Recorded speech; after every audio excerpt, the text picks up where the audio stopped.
What is up, Daddy Gang? It is your founding father, Alex Cooper, with Call Her Daddy. Mariska Hargitay, welcome to Call Her Daddy. Thank you. I'm so excited to be here. No, you don't even know. Okay, you just walked in here saying everyone's so excited for you to come on. Everyone is texting me saying you should be on it. I said, sweetheart, that's why I'm here. Okay, everyone in my life, I feel like a lot of my friends and family have gotten used to my job. By now, when they found out you were coming on, everyone's being a little nicer to me this week. Everyone's like, do you think you could get a selfie? I'm like, leave me alone. You have literally put me into a different stratosphere. Alex, am of I cool. giving you street cred? Without a doubt. Yes. I've never been cooler in my life. Everyone's like, holy shit, you got her. I'm like, I got her. Guess what? What? I think this goes both ways. Okay, good. Okay, All right? good. Because now I'm cool with the kids. Okay, cool. I'm cool with the kids. Yeah, we're both giving each other a little street cred. I like it. What are you up to this summer? Like, do you have plans? Are you working? What's your life going to be like? Well, first of all, I'm here.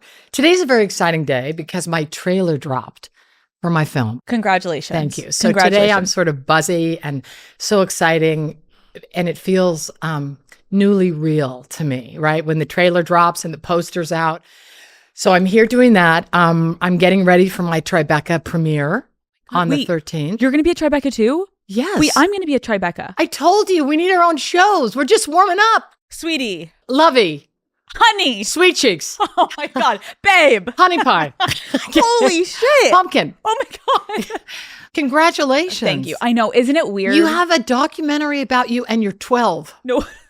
And I'm so proud of you. You know what you are? You're the young Olivia Benson. You are so badass.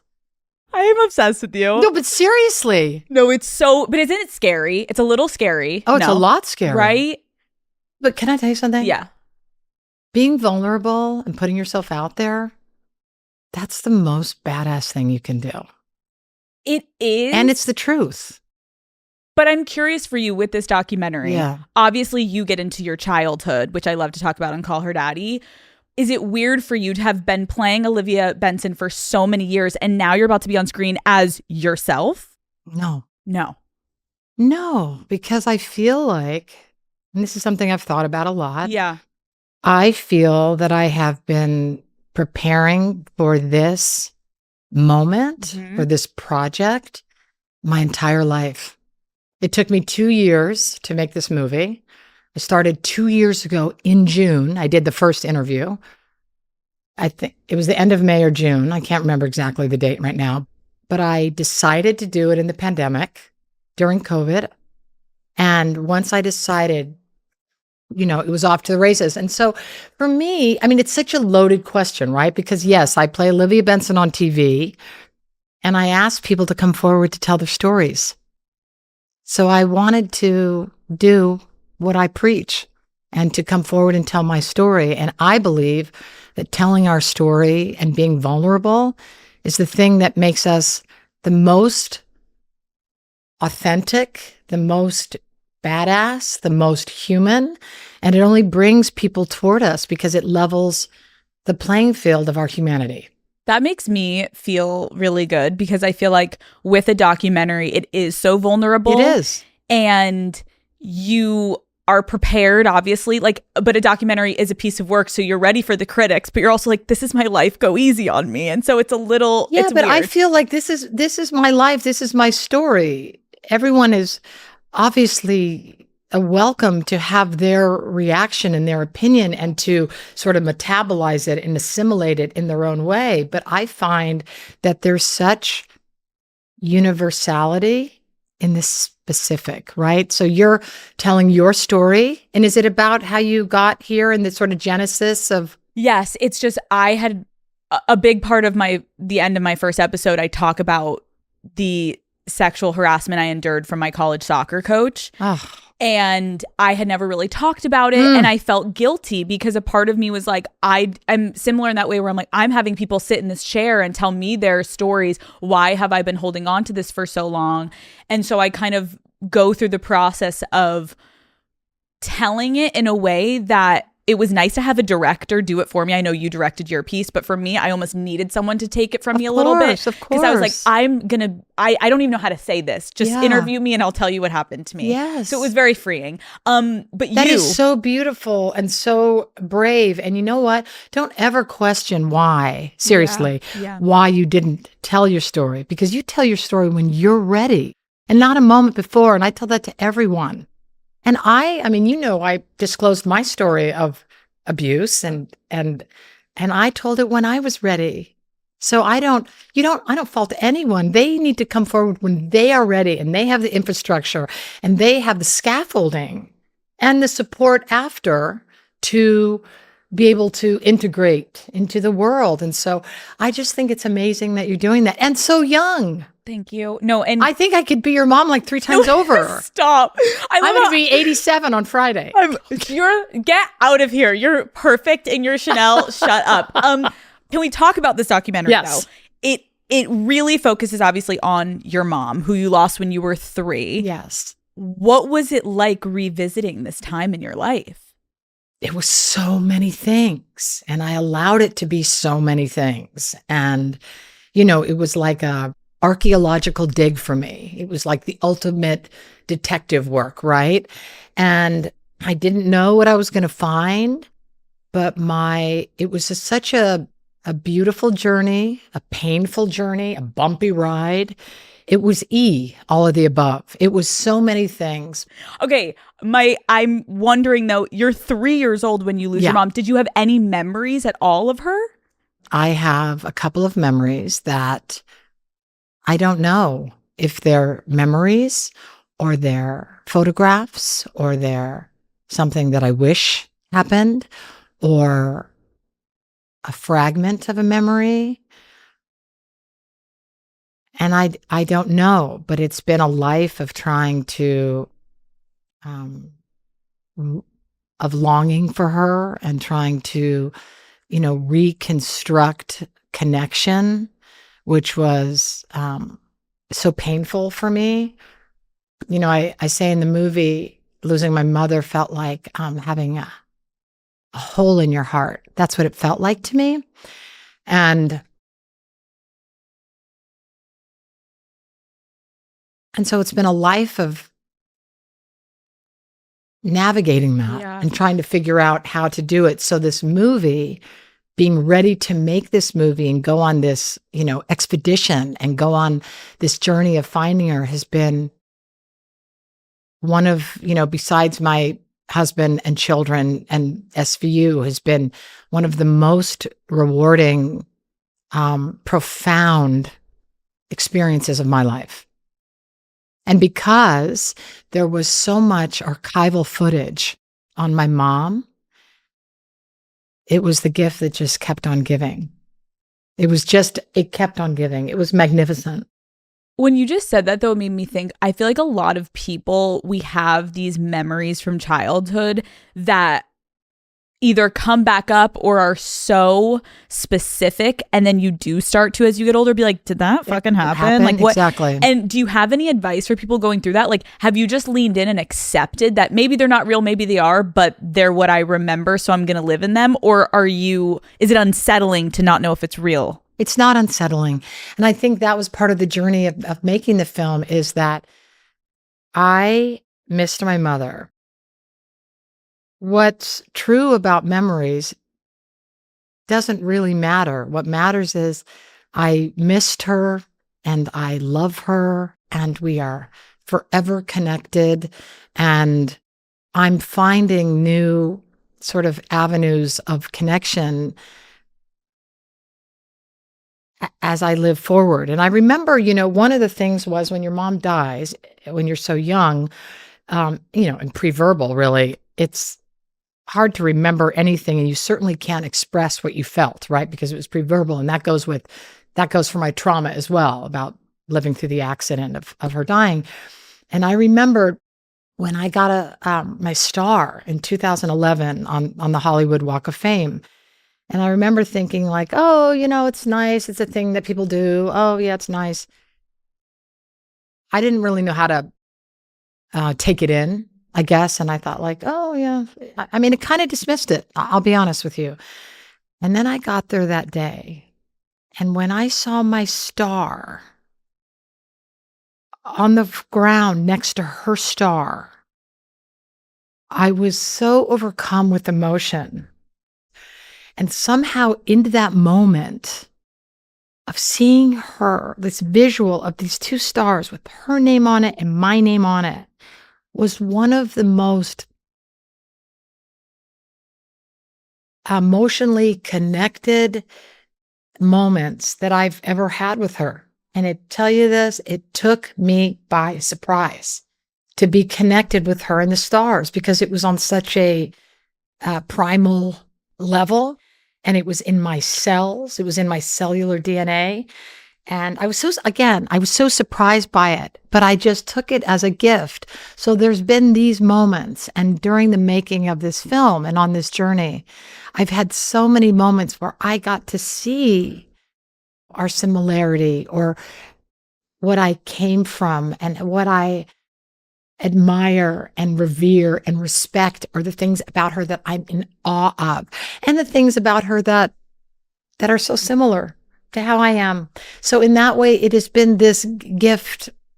It's beautiful. It's so magnificent. And it's beautiful too, because anyone that's lost a parent or a loved one or whoever, like, there's such pain when you think about it. But the more you're universal pain. Yes. Right. And the more you're able to slowly allow yourself to be open to those moments where you're looking at the star and then you feel connected to your mom, or you're going through this archival footage. That's exactly what you said is the truth, is allowing ourselves to be open. That is so exactly right. And this kind of like broke me open. Yeah. Right. Because it was a struggle for me. And there were things and decisions and choices that my mother made that were so painful for me, or I didn't understand. I was like, why would you do that? Or I think you could have done it a different way. And maybe me not understanding and grokking the time, the 50s, all that stuff. Yeah. And now the making of this film has reframed all of that for me.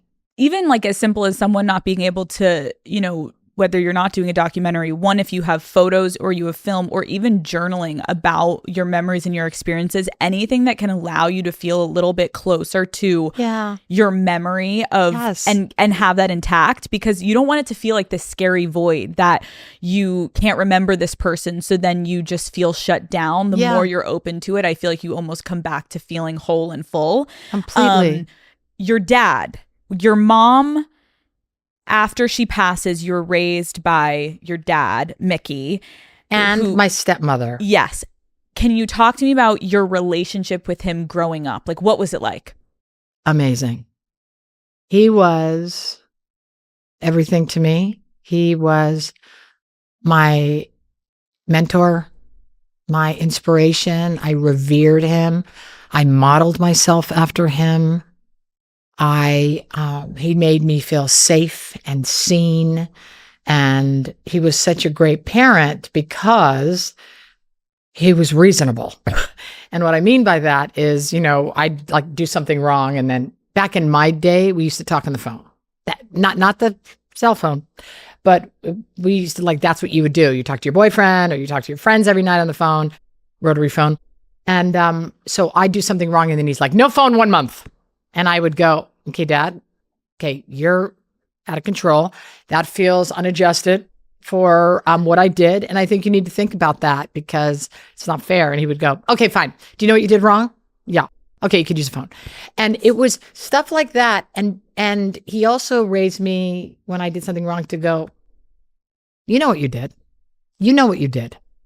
And then not punish me. And then I had to sit with it. So he really nurtured my own sense of my conscience, my sense of responsibility, my sense of wrong and right. And he was just so true blue. He showed up to every one of my athletic events. I was a swimmer in high school and did cross country. And when I was, middle school, volleyball and cheerleading and, all the activities, whatever I did. And he was so supportive. And it was like I was his life. Meanwhile, working his ass off and providing for our family and teaching me gymnastics. And the fact that his mentality was that of a champion athlete. He, was a speed skater. He played soccer. He came to America and wanted to be a weightlifter and a bodybuilder. And they said, how old are you? He said, I'm 26. They said, you're too old to do that. And he said, you're too old. And then he went on to become Mr. Universe. And so everything that he set out to do, he did. So he taught me, if there's a will, there's a way. And if there's one avenue gets shut down or foiled, then what is plan B? So I modeled myself and I wanted to be like him. And I just felt like I knew what love was because of his commitment to me. That's why I found, that's why I could recognize it in my husband. Do you know what I mean?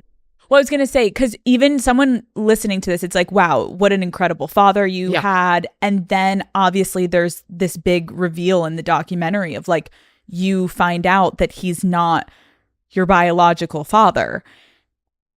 How did you find this out? Oh my gosh, it was so rough. So I had been invited to this guy named Sabin Gray's house, and he was head of the Jane Mansfield fan club. And he was this lovely guy and, just obsessed with Jane and loved her so much and was a huge collector of, memorabilia and movie posters and anything related to her. So he invited me to his house once, and I went over there, and then he walked me around, and it was a little overwhelming for me because there were life-size cutouts, and it was truly like a museum or a shrine to her. And that was hard for me at that age to sort of understand. I was like, and just for anyone that doesn't know about your mom and can you explain what her background was when you're talking about this?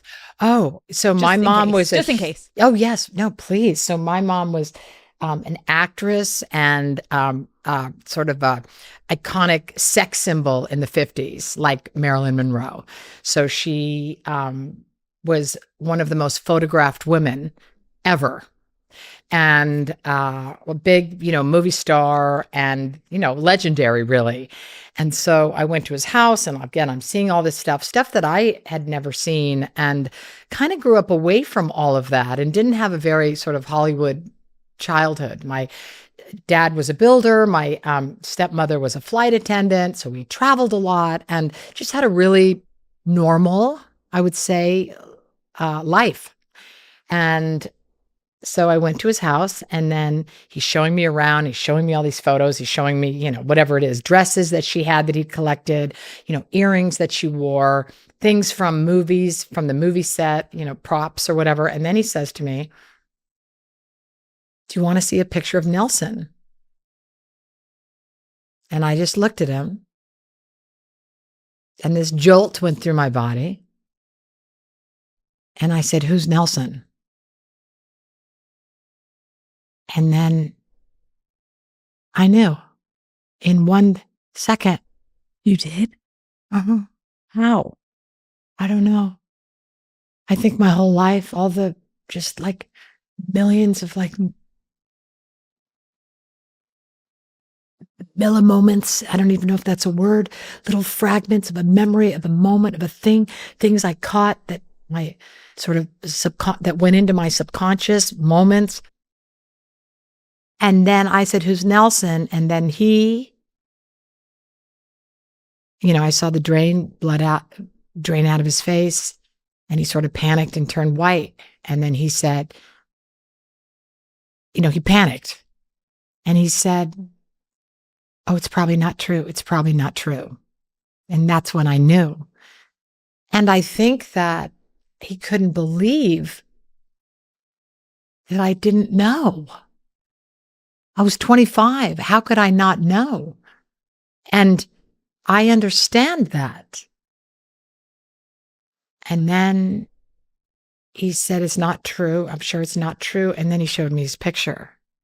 And you're like, it's true. On a cellular level, it was just like a DNA talking to DNA. Right. And I knew it was true. And I just really thought my life was over. I mean, I remember leaving and driving to my brother's house, and I thought I was going to crash my car because I was so not present. I was totally like dissociated and out of my body. And I got to my brother's house. I didn't even know how I got there, but I knew that I shouldn't be driving.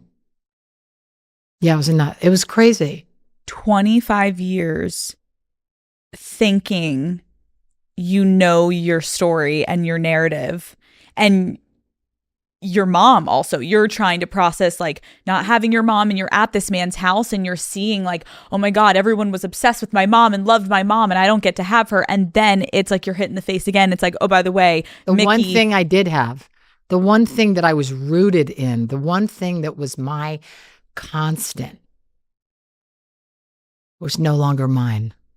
And my identity it was just smashed. It was like it broke into, it's like I had 1,000 pellets of hard truth going, my brothers aren't my brothers, my Hungarians, I'm not Hungarian, I'm not related to all my family that I grew up with in Hungary. What about this? What about this? I'm not related to my sister who's my dad's first daughter. I'm not related to, oh my gosh, all the times when, I spent so much time as a kid in Italy. And every time I was there, and you can see I'm a big gesticulator and I talk with my hands. I get in trouble on SVU because they're like, Mariska, sit on your hands. And I just can't. It's just like a cellular genetic thing. But my whole childhood, everyone asked me if I was Italian. My entire childhood. And it was like that, being barraged by, it was just like a million missiles of these mini micro moments going, get it. And you're not allowed to, you can't talk to your mom. So when you obviously at some point go to Mickey, do you immediately go to him? I did. I went to my brother's house first and asked him if he knew. And he said he didn't. And I'm very, very, very, very close with my brother. And he didn't. So then that was also confusing. And then I went up to my dad's house and I was, hysterically crying and in a state. And how about this metaphor? My dad was building me, physically building me a house. So I drive up to the house that he is building me and confront him. And he was like, what? What are you talking about? Are you crazy? That's so not true. He kept saying, you look like my father. You look exactly like my father. You're a Hargitay to the end. And, the irony is that I'm more like my dad than anyone in our whole family. Like I am Mickey, mini Mickey, right? And so it was just a very extraordinarily painful moment. And I always I say that this is the moment that I became an adult. And it's so visceral for me because I was in so much pain. I was so overwhelmed. And I was in the, me, oh my gosh, my life is over. And then looking at this man who's been nothing but loving to me and nothing but this amazing father to me. And I saw his pain. And I said, it doesn't matter what I feel. I love him. And we're done here. We're done here. And so I said, okay, thank you for telling me. And I pretended that I believed him. And we never spoke of it again. And then he used to say, even before he died, remember when you thought that crazy thing? And I go, I know, wasn't that nuts? Stop. Yeah. Oh, and you just went with it because you're like. I went with it, and then I felt like I became the parent in a way. Yeah. And I was grateful to be that. But there was no way that he genuinely thought. I don't know. I'll never know. Right. I think that he integrated it in, this is my new reality. He made a choice, and that was his new truth. And whether it's true or not emotionally, it was his truth. And I'll tell you something. I understand it because I have 2 adopted kids, and they are no different than my biological son. No different. And so to me, I go, I get it. It didn't matter. It doesn't Right. matter. Right, because even when that moment he's speaking to you, which is so beautiful, it's like I've talked a lot about on the show that obviously there's so many people who don't have the privilege of family, but you can then make your own family. Blood family is one thing. Family is family, the family that you choose. And so it's like, I think there's a lot of people that maybe would look at that, and it's actually so beautiful that he's like, no, you are mine. Like, you've been my daughter. I love you so much. Talk Like, about being claimed. right. He's like, But the irony is, Alex, I know that now, right? In Yeah. hindsight. yeah. But when I found out at 25, that was where the injury was, is why wasn't I claimed? He must have known. He didn't care. He didn't care. He didn't love me. I wasn't worth it. I was nothing to him. He knew. He had to know that I was his daughter. Nelson, I'm talking about. And I wasn't worth it. I wasn't valuable enough. And that's what I lived with, is that I wasn't enough. My mother left me. And when you're a kid, listen, mother is everything we know. Mother is everything until, at least you're 3, right? It's your survival. And so having that feeling of my mother left me, and then again, my father abandoned me, was so hard to integrate or make sense out of. And the irony, this is the irony, is that I lived with these. I mean, they were my truths and they were real to me at the time, but I go back now and I go, I was claimed like nobody's business. And that's why I think I love so hard and can love so hard, because I was so loved. Time also just gives you such different perspective, and you can never fault yourself when you're younger for the reactions you have, because that's who you are in that moment, and that's all you're capable of You're just seeing. trying to figure it out. Yes. So and with limited information. Exactly. And that's why it's hard, because young people, and when I say young people, I'm talking about myself, I didn't have the whole picture. So you think, when people say to you, feelings aren't facts. And I remember when people would say that to me, and I would go, but yes, they are, because that's what happened. And I would argue it, and I did not understand. I could not comprehend what that meant, that feelings aren't facts. I was like, this is my facts. These are my reality. And now, this is what wisdom is. This is what age is. This is what perspective is. And I'm so grateful for this life to grow into the miracle of my story, and having this comprehensive understanding and getting the full perspective, and now seeing that I had such a limited, like a teeny, teeny, teeny sliver of the truth. Call Her Daddy is brought to you by Uber Eats. Okay, Daddy Gang, we all know Uber Eats has the best selection of local restaurants, but did you know they also eat when it comes to a whole range of delivery services? Now, that might be a lot to take in, so let me break it down for you. Uber Eats isn't just for poolside poke bowls or late night pizza on the patio. When you can't make it to the store, you can get just about anything you need delivered straight to your door with Uber Eats. Right now, you could be checking off your whole shopping list, okay? I am so excited to have friends over for summer on pool days. And you know what the last thing I want to do is, when the UV is a 10 outside, go to the grocery store, okay? That's not on my to-do list, okay? I love that on Uber Eats, I can get tequila for the margaritas, I can get meat for the barbecue, and sunscreen when I realize that my tan is unfortunately turning into a burn, okay? And when it gets too hot in LA to be running outside doing errands, I'm just like, oh, I need to be inside. I love that I can sit in my sweats on my couch in the freezing air conditioning and get everything I need delivered without ever having to step outside. Okay, the goal is to never leave my house. So get grocery, alcohol, and everyday essentials in addition to the restaurant food you love. So in other words, get almost anything with Uber Eats. Order now. For alcohol, you must be legal drinking age. Please enjoy responsibly. Product availability varies by region. See app for details.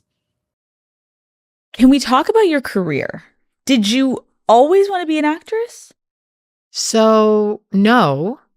When I was young, as I said, we traveled a lot. I spent a lot of time in Italy, a lot of time in Hungary, a lot of time in Colorado and Dallas, Texas to visit my grandmother. I spent a lot of time, my parents, would take us around the world, and I was very privileged in terms of traveling, and I loved it, and I still love it. And so I loved connecting with different cultures and languages, and took French in high school. And I was like, I think I want to be either a translator or like a French diplomat, but something where I could bring people together.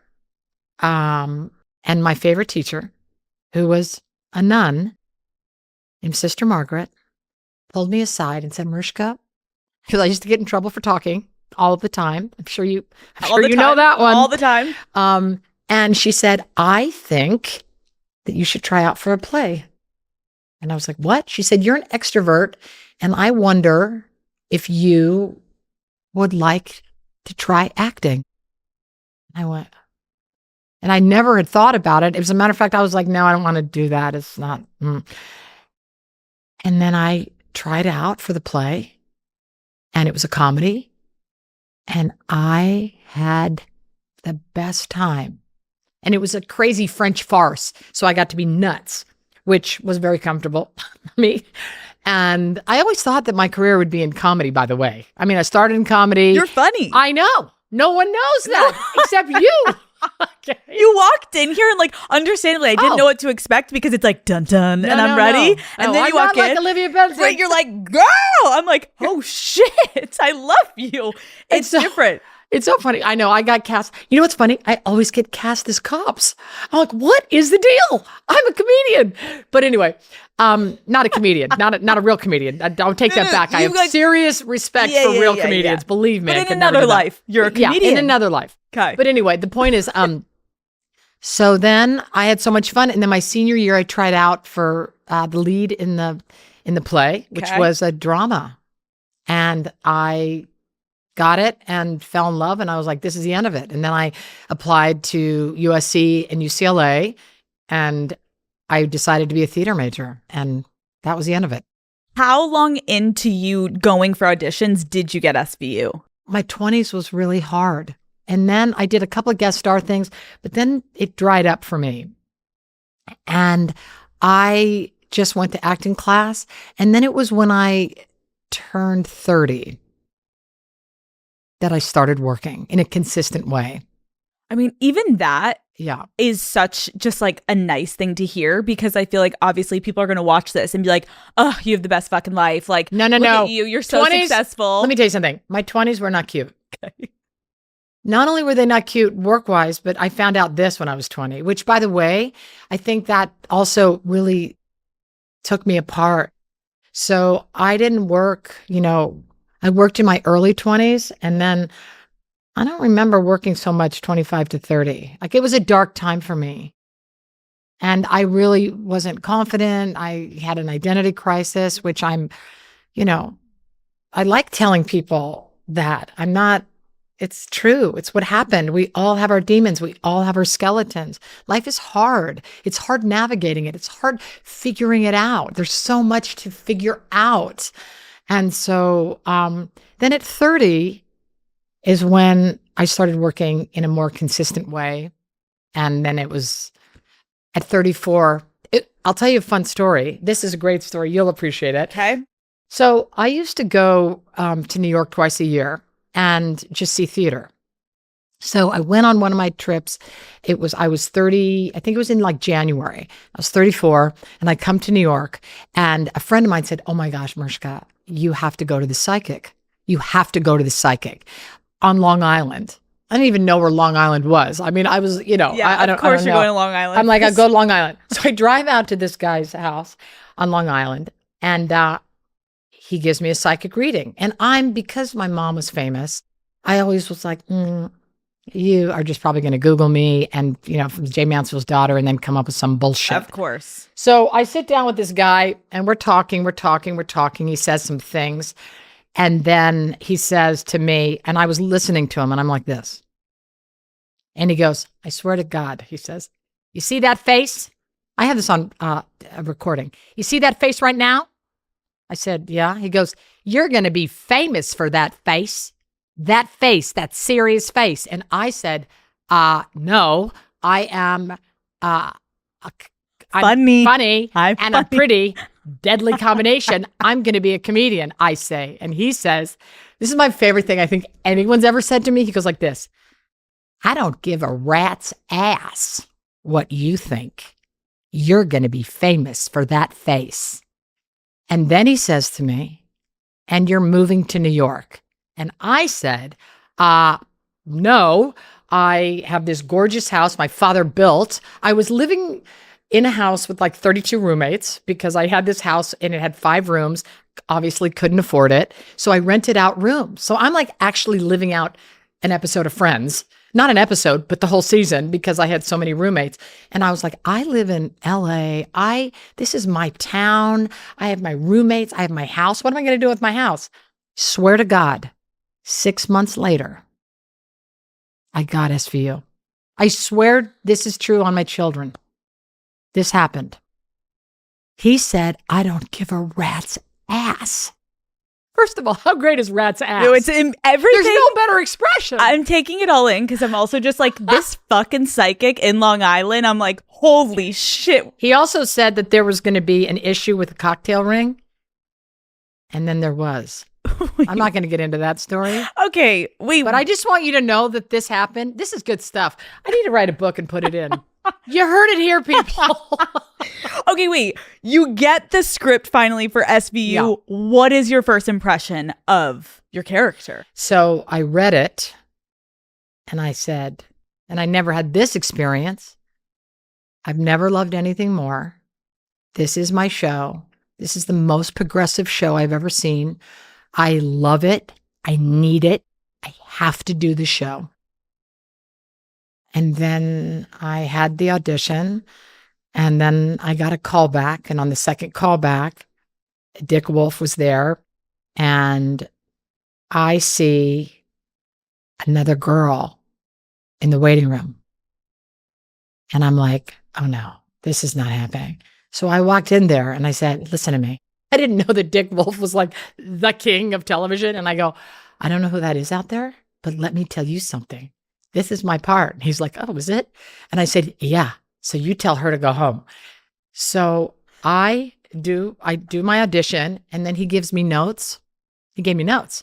And then I go, those are good notes. Thank you. And he's like, oh, are they? Are they good notes? It was so funny. I had like lost myself. I didn't even know what overtook me, but I was so clear about it. And then it turns out that the beautiful, talented actress that was in the waiting room was there for another part. Oh my God. And she was in the pilot. And she's a fantastic actress. Like, fuck this bitch. Get her out of here. I was like, get her out of here. And then, of course, we're friends now for life. But she was so magnificent and she was in it. And so they all told me this after. And then the next audition was for the network. And that is amazing. That's when I met Chris Maloney, and that was the rest is history. Rest is history. What do you think is the biggest similarity between you and Olivia? Compassion, empathy, and feel the fear and do it anyway. What do you think is the biggest difference? You're funny. Comedy. You're fucking funny. She's not as funny as I am, and she doesn't have as much joy and balance. But she's awesome. So we give her a pass on all her flaws. Not only do we give her a pass, we love her. Taylor Swift named her cat after Olivia Benson. Can we just for a second? But I will say, as epic as that is, I did name my cat Karma. Okay? After so payback's a bitch, isn't it? So I leveled the playing field there. And my cat's name is Karma because Karma is a cat. And she and Karma vibe like that. No. Hold on. That happened. Did you name your cat Karma before or after the song came out? Right after. It was the only thing. It seemed fair. So you went and got a cat? Yeah. And I named it Karma. Did you go get a cat just to name a cat Karma, or did you want a cat?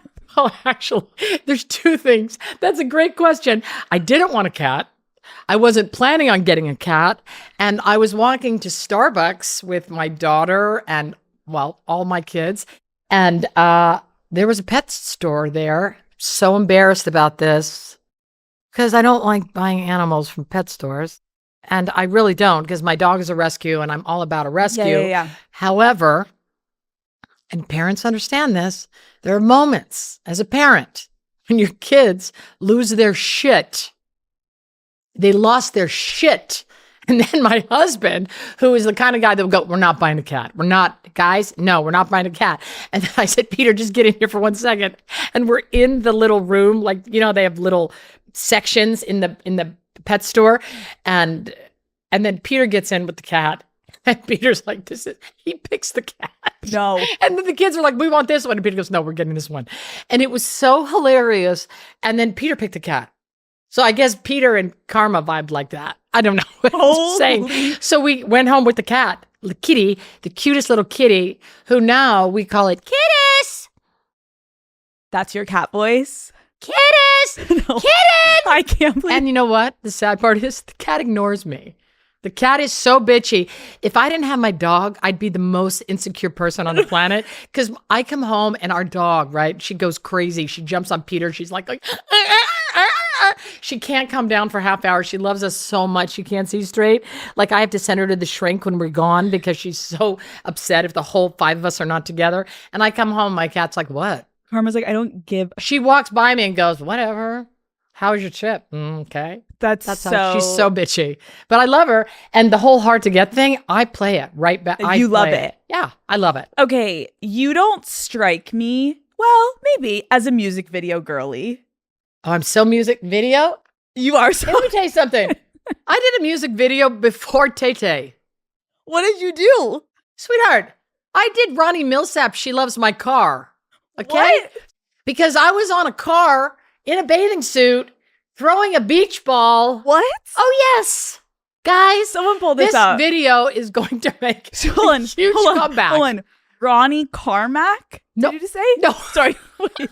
I forget. See, this is when you're 12 and Wait. you're showing your age. Wait. Ronnie Millsap. Ronnie Millsap? Say it, Ratty. Ronnie. Ronnie. You just Ronnie. made my voice crack. Ronnie Millsap. Okay. She Loves My Car. She loves my car. I'm in it with Exene. There's a lot of cool stuff. We don't need the audio. We just need the video. No, you're going to lose. Hold, please. Where are you? Just hold, please. Guys, we're watching the music video. One sec. Hold, please. Oh! Is that you? Yes! Well, I'm going to tell you a funny story about this. This is the night I got arrested. Okay, pause. Excuse me? Olivia Benson? What? I was arrested and thrown in the slammer. Why? I was thrown in the clink. Why? Is it called the clink? Yeah. Okay, here's what happened. This is an excellent story. Okay. So in that video, we were shooting, and I think it was a 2-day shoot. But on the last day, we were losing the light. As you can see, it was shot in the day. And we were shooting in Santa Monica. So as we were losing the light, I had to go back into 2 outfits. One was like a pink situation. The other was blue, and I had pink and blue lipstick on. So we were losing the light. We didn't have time to switch the makeup palette. So she started adding a lot of makeup on me, a lot. And at that night, my parents were leaving for Africa. So as the sun set at, 8 o'clock, I jumped in my car, full face of makeup, hair out to here, no shoes, like in fishnets and a questionable outfit, let's just say. I've always been known to have a bit of a lead foot. And stop signs, well, I always saw them as optional. I've changed and I've changed my ways since then, but I wouldn't not stop. It was just about like rolling through the red light. I'm not proud of it. And don't do this at home. But so I was trying to race home to see my parents. All of a sudden, No. pull me over, and they're like, "Ma'am, you just ran a stop sign." I was like, I wasn't, but like, I'm going home to see my parents. Please, da, da, da, da. Can I have your driver's license? They pull up my driver's license, And he says, ma'am, please get out of the car. I go, what? For a stop sign? What? He says, ma'am, please get out of the car. I had I can't say this. People won't look at me the same way. Say it. I had $3,000 in outstanding in parking tickets because at UCLA, I was late to class and I didn't always use my parking pass because the garage where my classes were was so far away. I was like, I'll just be fine here. I'll just really quick go to class and come back out. And I would get tickets every day. And I was in like a fantasy denial world. And so I had $3,000. And when this guy told me to get out of the car, and of course I don't have shoes on, and he's like making a lot of judgments about me. And he puts me in his car, locks me in the back, and throws me in the clink. He throws me in the clink. I can't call my parents after I've just said, hey, guys, I'm coming home. I want to see you before you go to Africa. And so I was like, hey, the shoot has gone over. I don't know that we can. So I called. Also, I'm a girl that never, not anymore, but during my 20s, I never have cash. I never had cash on me. Never. That night, I had $160 in 20s, and I think bail was like $180. I was $120 short of making bail. Oh, they threw me in the slammer. The clink. The clink. Is that what they so really good? call it? It's so good. They threw me in the clink, and I'm standing there, and everyone's like, "What are you in for?" And I asked everybody what they were in for. Are you not supposed to do that? I don't know, but I make friends with everyone. Okay. And then they all gave me phone numbers when I got out because at the time a friend came and picked me up. And I got everyone's phone number and they said, will you call this person? Will you call this person? So I had 4 phone numbers when I left and I was calling going, hey, just want to let you know your friend is in the Santa Monica jailhouse. And it was so funny. People were like, what are you in for? And I was like, I got a speeding ticket. But the point is, it was you got arrested after your first music video. Yep. Thank God that didn't happen after Bad Blood. Oh, can you imagine after Bad Blood? If they threw me in the clink again and I said, sweetheart, I've been here before. You can't scare me. That is. I just realized that. That is so funny. So. Okay, so you are a music video girl. Yeah. Would you ever do another one again? If Tay-Tay asked me. Oh. I'm standing by for Taylor. I only do Taylor Swift videos now. I hit the big time. I've hit the big time. The fact that you can say that is such a flex. Like, oh, I only do Taylor Swift. I only do Taylor Swift videos. Okay, you need to give me a little behind the scenes of the music video with her. Like, give us anything. You know the world is all Swifties. It was so fun. Oh, it's the best music video. It's the best music video. And I think I'd already gone to the music the video awards. Look, I can't even think of what it's called. What's it called? The music awards? Yeah. When I got to go with the squad. No, it was after, right? After we made the video. Oh, that's cool. Yeah. That was the most fun. When being in the squad with all the cool girls feeling and so supermodels and all of it. It was like the most fun ever. It was just so great. And she was just warm and smart and kind and such a boss lady. And it was so amazing because what year was that? And I learned so much from her. That's what I love about her is she's so young, but she shows us so in such beautiful ways how to be fearless and a boss lady. I literally was trying to fall asleep last night and I turned on the Eras tour to like put me to bed. And then I watched the entire thing and I was up till 3 a.m. That's right. My daughter watches the same thing. We have it on a repeat. It's the best. Call Her Daddy is brought to you by Shopify. I am one of those people who just wants to curl up and be cozy all winter, but the second summer weather starts to hit, I'm ready to grind, okay? And not like the 7th grade grind chain at the dance. I'm talking grind as in work. Usually summer is a slower pace, so I use it as an opportunity to get things done. If you have a side hustle that you have been dreaming about, summer is the perfect time to get started, Daddy Gang. And Shopify, the commerce platform behind the big brands that you know and love, is the best place to start and grow your business with tools like Shopify Magic and your own AI assistant. Yeah, you heard that right. You can easily set up an online store and start selling your products in no time. If you are nervous about doing it alone, With Shopify, it's not a problem. They'll operate as your back office, conveniently managing everything in one simple platform. Tag and sell your products globally and across all major social media sites right from your phone. I know how easy Shopify makes it to build and create your own online store. Do I want to sell Unwell merch this summer or tickets to our next event? Whatever I choose to dive into next, it's Shopify that has my back. Shopify also shows you where your customers are shopping from so you can know who to target and who to cater to. It's so fun to see how spread out the Daddy Gang is all across the globe. It makes my heart very full. Knowing where my audience is allows me to plan more personal product drops, and Shopify helps me get everything directly to customers as quickly as possible, which is so important for me with you guys. Shopify allows me to sell my merch directly to my channels.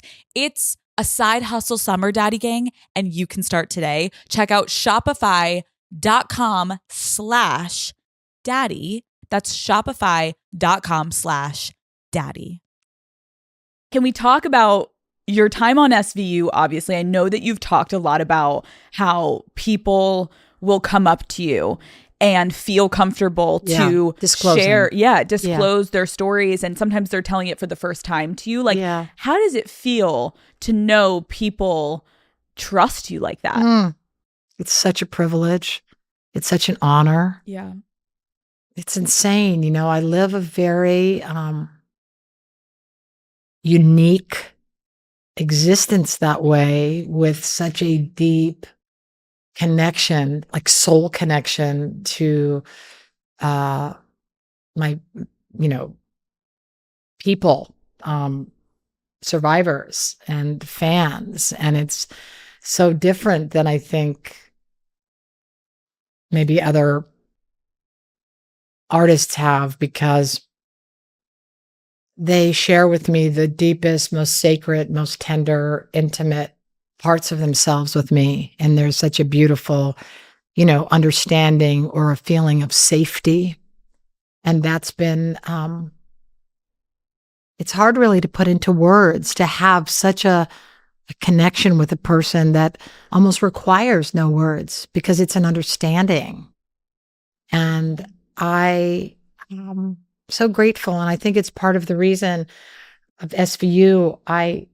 Obviously it's been a marathon, and I love it, and I'm so not done with it. But there are times, and there have been years where I am, I've been running a marathon and I'm exhausted. But there's so much healing and so much beauty. And we know that bearing witness to someone's story is healing. And I'm just profoundly grateful that I get to be whatever part of somebody's healing journey. So it's magnificent. It is. Last year, then, you shared in an op-ed that you are also a survivor and you were assaulted in your 30s. What made you want to speak about it publicly? It was very interesting. I was doing the People magazine cover, and it was a feature on, milestones, right? I turned 60. Joyful Heart was 20 years old. I was married for 20 years, 20-year anniversary, and my oldest son going to college. And there was just milestone after milestone after milestone. And what's so beautiful about that is the journalist came over, and I wasn't planning on talking about that. And I had so much to talk about. And it just came up organically. And so the way I see that is, it was about me being present, and I was ready. I was just ready. And that felt also like a gift, that it just came up. And there was no shame, there was no stigma, there was no fear. I was unencumbered because of the work that I had done on it. And I had some work to do to process it. And again, I was so happy to. I was so happy to, because it just came up and that's where it was. And that was real. And I was ready to talk about it.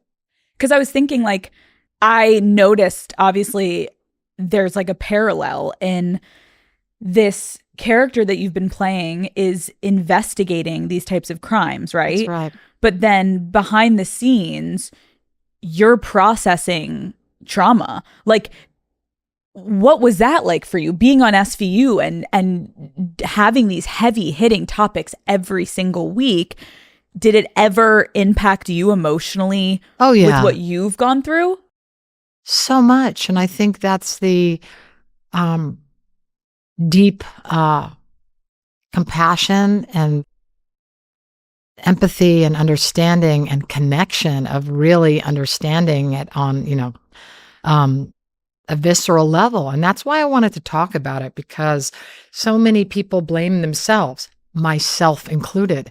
And I couldn't process that I couldn't get out of it. I have gotten out of so many things through my intellect, through comedy, through just outsmarting, through, physically. And I couldn't get out of this. And I couldn't metabolize it. I couldn't understand that I couldn't. And that just lived in me. And so I blamed myself. And then it got to the point where it just became so clear what happened. And I was also in denial about it. And I remember I told my husband, and he looked at me like, Mishka, you said that you were never sexually assaulted. You were. He said that.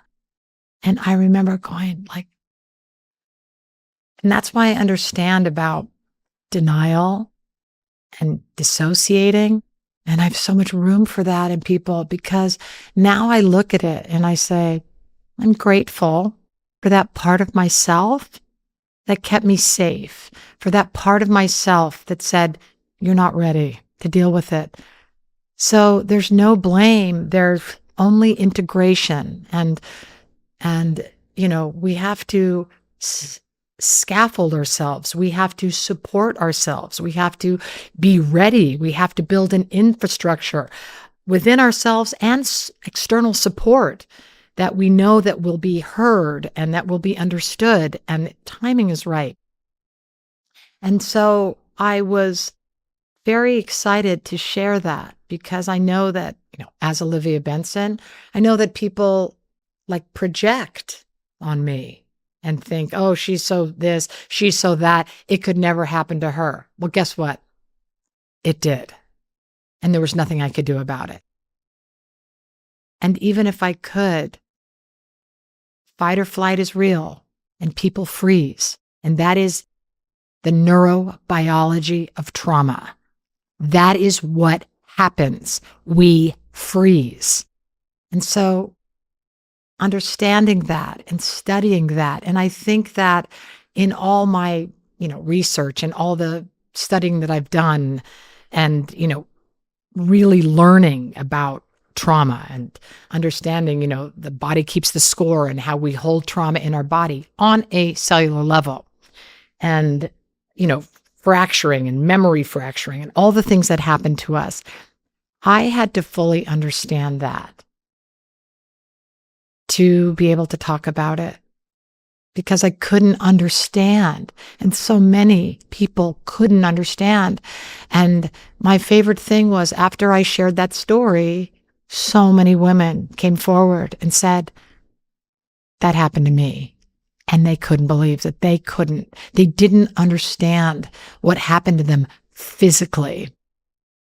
It is like incredible the way you talk about it, and that you're doing this publicly, though. Not that it is like for you to have to do, but it does help hearing someone really put it in perspective, because there are so many people that are like, well, why did it take so long? And I've had it. I know it's going to happen. Like, well, why didn't you come out with this? Why does it take a decade later? And it's like normalizing that there is no timeline of when it is correct for someone to speak up about what happened to them that was traumatic. Trauma is not linear. You could come out with it the day of, you could come out with it never, or it could be 50 years. We don't know. But I think that question is such a question of privilege to be like, well, why didn't you? Well, then you probably haven't experienced something like that, because then you wouldn't be asking that question, or you're projecting. But also, Alex, or they're also in denial. Yeah. And they're also not ready to deal with it, because I've had so many people that I've heard them talk about that. And certainly, in my movie, I Am Evidence, about the backlog of the untested rape kits, we have an expert talk about the neurobiology of trauma. And listen, when law enforcement said she was gang raped, well, she just lied there and she must have wanted it. They don't understand. So part of it is truly a lack of education and understanding. And also, for example, 1 out of, 3 women is sexually assaulted in their life, and 1 out of 6 men. It has been my experience that the men who have disclosed to me that were assaulted many times in their teens, all the men that have disclosed to me, and there's been a few, were all in their 50s. And that's just not an accident. It took them that long to process it. So I think that the people that are judging either are a little disconnected, or they are not educated in trauma. Something that you wrote in your op-ed that I thought was really beautiful is you really talk about how your mission is to take the shame off of survivors and put it on who it belongs to, which is the abusers. What do you think, though, is the first step to doing that? Women say, I was raped. Where's the perpetrator in that? There's no perpetrator. So there's a weird ownership, right? I think the blame, it has to be named. He raped me. Name it. One of the greatest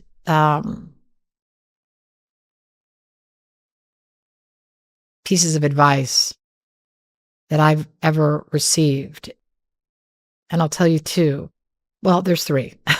One is slowing down everything. The second is noticing things. Just notice it. Don't need to change it, but notice it. And the third is naming things, right? We push through our emotions to not feel because it's too painful. So for me, being able to slow down, notice a feeling, and honor it, not have to do anything. You take the pressure off, just sitting with yourself and noticing that. You go, and it's like, right? And then you name it. And once you name it, things get put in the right piles. So for me, this person raped me. I was not raped. He raped me. There was nothing I could do about it. And I have clarity about what happened. And I don't blame myself at all. I survived it. My unconscious and myself and my whole being did what I had to do to survive. And if that was going into denial about it, then so be it. I'm grateful for the part of me that said, we're not ready to deal with this. And you'll be ready when you're ready. Now, what did I do? I started a foundation for victims of sexual assault and domestic violence. So I did something about it. And I did something great about it. And I talked about it. And I dealt with mine when I was ready. And I'm grateful for that. And I have patience for that. And I have empathy for the part of myself that wasn't ready to deal with it. So that's what I feel like. I don't have judgment. I look at it, I say, when you're ready, when people can't deal with it, when they judge, when they blame, when they go, you go, okay, I understand. That's about them. And you don't take that on. What you're doing is brave. It's powerful. You understand the power of healing. I talked to so many people since you invited me to come be on this show, and people have a very emotional connection with you. And that's what I found so moving, right? Because you're so funny and you talked about, fun stuff and comedy and frivolous things and silly things, and you go in. Yeah. And you do it all. I had somebody say to me last week, I said, what do you like about it? I wanted to understand. And they said, I grew up in a house where nobody talked about sex. I grew up in a house where it was I didn't know anything. I learned she's like my sister. And that made me, I was like, oh my God, I love her. But you know what I mean? But what you do, we're similar, I think, in a way. Yeah. I really do. And I feel a weird connection to you because I do too. You give people permission. You talk about things where people don't. What do I tell people in this field? Talk about it. Talk about it. Go to your dinner table and say, I want to talk about it. Talk to your sons, talk to boys, talk to your friends. People didn't talk about it, and now they do. And guess what? Everyone goes, me too. Immediately. It's like conversation is such power, and it makes me happy to hear that because it's power. It is. And it's like people are just looking to feel connected because we're so isolated. Are looking for community. You give that. I give that. We give that. Connection is everything. It makes us feel less isolated, less ashamed, less alone. Those were the things when people wrote to me. Those were the things in the letters that I got when people started disclosing their stories of abuse. I'm ashamed and I'm alone. I'm alone. They're so isolated. They didn't know to tell people. And as soon as you tell people, everyone says, I have a story. I have this. I have that. That's how we change the culture. That is what's so exciting. And I'm so happy. I don't know, it's not appropriate, but I'm so proud of you for what you did. I'm so proud of you for what you built and what you made and your fearlessness and your badassery. I feel the same exact way with you. I think like when you meet women who are trying to do their best, it's like we're just sharing our experiences. Yeah. And yes, it's uncomfortable, but I've always said if me being vulnerable online can help anyone at home sitting in their room be like, oh my God, Alex, me too, then I did my job today. You did your job today. And that's why I said people are like, oh, do you feel vulnerable? And I go, yeah, I feel really vulnerable. But guess what? When people are vulnerable to me, you know what it makes me want to do? Hug them. Yes. Hug them. And get vulnerable again. And get vulnerable again and tell them everything. You go, oh my God, me too. And then you have a connection with somebody that you may have out of fear or insecurity. You may have projected on them. And then you don't even see them. Truly. And they could be awesome and your bestie. Right. And then you have a connection forever. Because if somebody goes, I don't know that girl, then you go, you know what? Do you know her story? She's been through a lot. Right. And then you get curious. So much. You get curious about somebody. And even I say that to my daughter. It's one of my favorite things. You know, she's in middle school and it's tough to navigate. And she's like, this person was mean or this person was rude. And she didn't talk to me. And I always go, why? Why do you think? Do you think she was having a bad day? Do you think she felt insecure or jealous? Do you think she saw you with somebody else and did this? Because we're all so tender. And we just want to feel cozy and connected. I know when people are acting out, a lot of times you're like, oh my God, don't even get mad. Be like, what is this person going through? What's wrong? What's wrong? What Robin Williams said, we're all carrying, what's that beautiful quote? Everyone is fighting a battle that you know nothing about. Be kind always. Boom.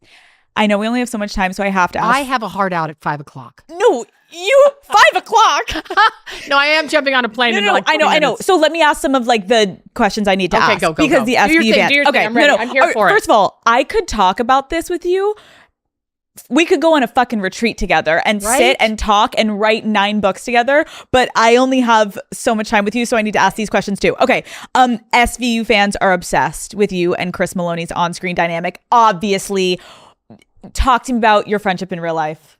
We are just connected. We are so close. It's like we've been through the battle together. We know each other so well. We love each other so much. We respect each other so much. We connected, obviously, by living these stories and living and going so deep together for so many years acting. And he and I really bond over comedy.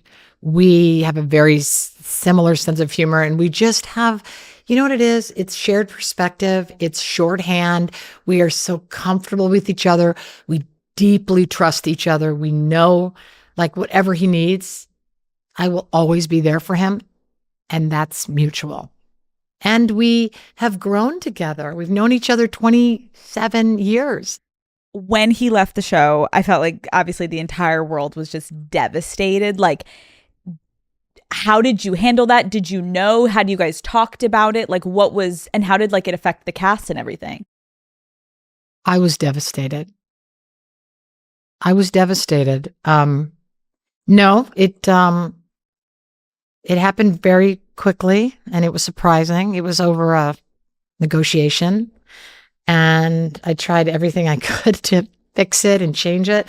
And, you know, again, it's one of these things in life where I have these, I'm sorry, I don't mean to have ADD, but I have these chandeliers. You're lying. I swear to God. No. Sophie?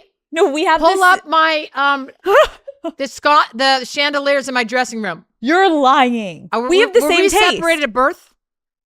Yes. We look so much alike. When I saw you, I was like, this is like a mirror. No. I'm going to show you I'm sending you photos of my dressing room. She has the sconce version of my chandeliers. Sorry, ADD moment. Come back. What'd you ask me? Oh, contract. He left. You were sad. He left. I was devastated. And it was awesome. He was ready to go. He went on and did all these other great shows, great work. I got to meet some of my favorite humans. All the actors that have come on SVU. I will say this, it's a magical place. It's a magical place to work. Everyone is deeply, deeply invested. And my favorite thing of all of it is when guest stars come and say to me, "Is it always like this here?" And I go, "Yep." What? It's a team. It's fun. We laugh and we get it done. Like, we are so focused and so, listen, it's shorthand. Everyone knows a drill. Everyone's so good. And we know when to play. We know when to work. We have been together so long. There's a real intimacy. I'm like very close with my crew. Like, we text yesterday. We love each other and we are a team. And if somebody's not invested, they're out. Like, we bring our A game, best idea wins. And it is a joy. And I look forward to going to work every day. And you can't believe how much we laugh. What time do you have to wake up? Well, now that I've been on the show since 1926, my call is 7 every day. Everyone else gets up at like 5, but I'm like, sweetie, I'm going to roll in around 7:30. I hope you're cool with that. There's a little, mama's the boss. Mama's the boss now. I hashtag boss lady. What? I don't wield it around, but they're not confused. Do you know what I'm saying? I'm obsessed. Yeah, no, it's really good. But I'm the hardest worker of all of them too. There you go. I don't play. I set the standard. I say, this is what we're doing. And if it's not working, I go, that's not good. Let's go again. Okay, SVU talk for the really, really, really crazies they need me to ask. Olivia and Elliot had a will they, won't they relationship for years. Do you think they'll ever end up together? Maybe on the last episode. I think that's when they should be together. on the last episode. Yeah. Do you want them to be at the end? If it's right. We'll see when we get there. We are soulmates in a way. Yes. We are. And I think that I mean, Chris has had a profound impact on my life, my artistry. I think we've had a big impact on each other. And so Olivia and Elliot are. But let's see where the story takes us, you know? In our hectic, fast-paced lives, we could use some slowing down. Haagen-Dazs is made to be savored and enjoyed slowly. Introducing new Haagen-Dazs Belgian waffle cones, a completely new experience that's worth slowing down for. Daddy Gang, you've never had cones like this before, okay? They'll take crunch to a whole new level. Each crispy waffle cone is filled with the velvety smooth ice cream that Haagen-Dazs is known and loved for. Then it's finished with delicious toppings and a decadent bite of sauce waiting for you at the bottom of the cone, okay? Haagen-Dazs Belgian waffle cones come in 4 delicious flavors: vanilla salted caramel, summer berry, triple chocolate fudge, and toasted almond fudge. Boom. Sign me up. You guys know that I have the most hectic days at the office. So when I get home, I love to grab a little treat, toss my phone away, and take a minute to myself. These cones are a must-have in my freezer. I'm obsessed with the summer berry flavor. It's fruity and it's sweet. And seriously, it always hits the spot. It's the perfect way to end a long, stressful day. Ice cream just always hits the spot for me, and these Haagen-Dazs cones are truly the perfect treat. Savor your moment of slow with new Haagen-Dazs Belgian waffle cones available at retailers nationwide. Okay, quick rapid fire. Who has been your favorite guest star to work with? Are you fucking kidding me? There's so many good ones for different reasons. Name a couple, quick. Oh, Jesus. Well, I mean, the first thing comes out of my mouth right now is Bradley Whitford and Amy Landecker. Boom. Okay. Just because it's recent and they're so funny. Okay, what episode of SVU are the most proud of?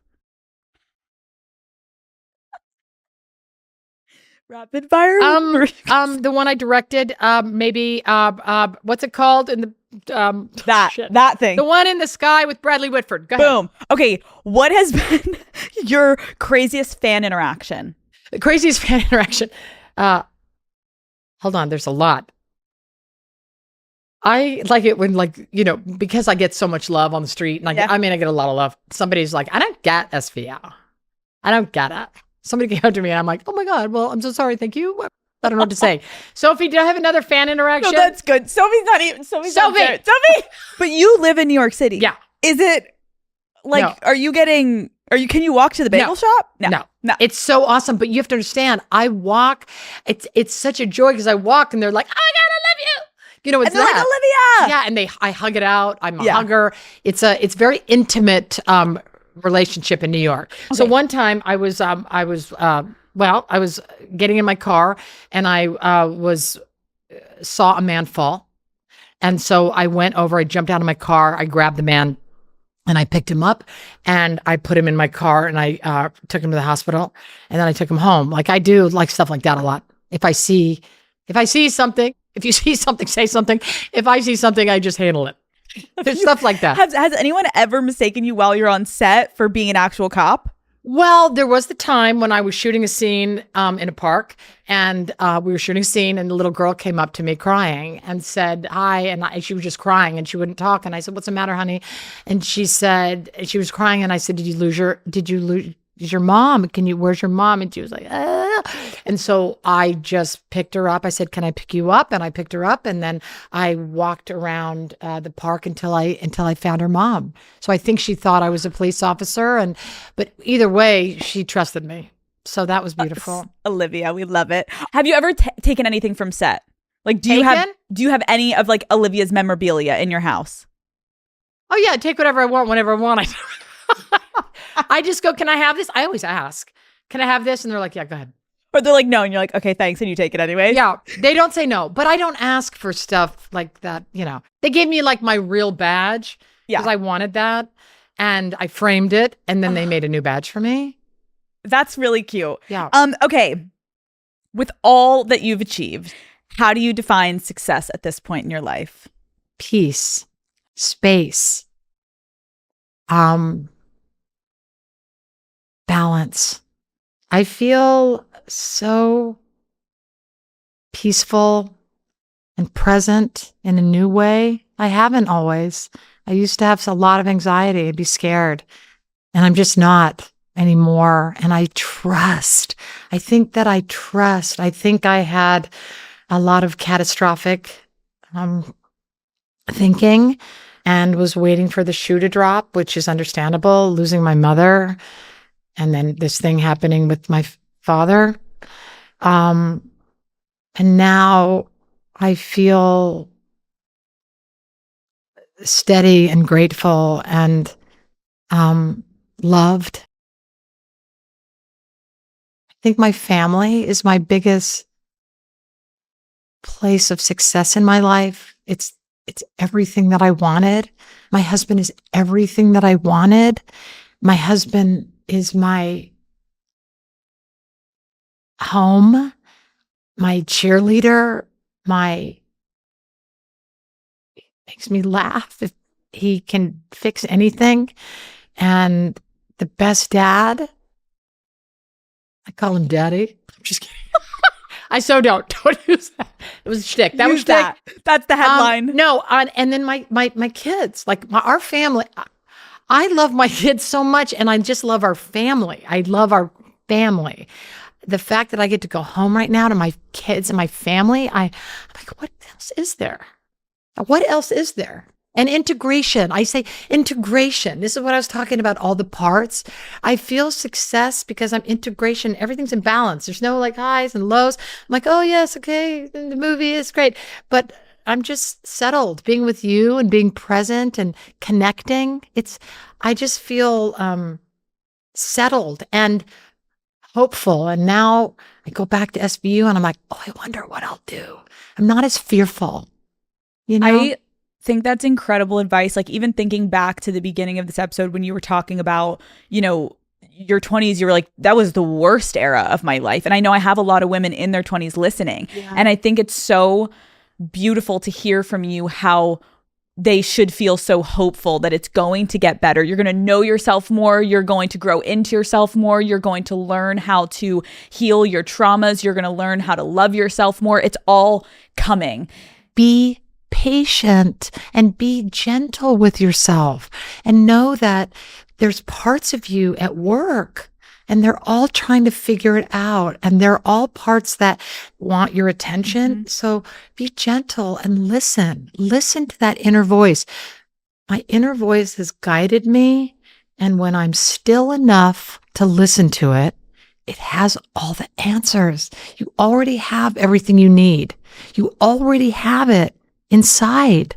And that's the thing that we need to grow into. This was so lovely. I feel like I was just like at coffee with a girlfriend chatting. Truly, you are so inspiring. You're so talented. You're so smart. You're all the things of like a dream guest that I could have asked for. And my family and friends are so fucking jealous right now. And I had the best time. So thank you so much for coming on Call Her Daddy. This was a dream. I am honored to be here. Let's do it again. Woo!